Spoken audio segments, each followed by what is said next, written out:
Let's listen to an expert, Dr. Manbir Singh Khurana, MD DM cardiologist, Deep Hospital, Model Town, Ludhiana, for hypertension in young population among the coronary artery disease and higher heart rate. Can be sure of happy heart. Doctor, has there been a recent increase in incidence of hypertension and heart attack among young patients? If yes, what could be the underlying cause?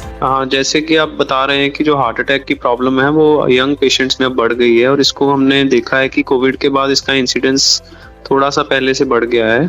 इसमें एक theory ये है कि Covid के बाद कुछ लोगों का ब्लड है जो उसमें क्लॉट बनने की टेंडेंसी बढ़ गई है और उसके बाद थोड़े अटैक्स ज़्यादा हो रहे हैं। और दूसरी थ्योरी ये भी है कि लोगों का जो लाइफस्टाइल है आजकल वो बहुत सेडेंटरी हो गया है और खाने पीने में जो हमारी इंटेक है उसमें फैट्स की अमाउंट भी बढ़ गई है और जो ट्रांस फैट्स और जो शुगरी फूड है, फास्ट फूड है, उसकी अमाउंट बढ़ गई है और इसकी वजह से भी यंग पेशेंट्स में हार्ट अटैक ज्यादा हो रहे हैं। Doctor, what is the relevance of heart rate in hypertension?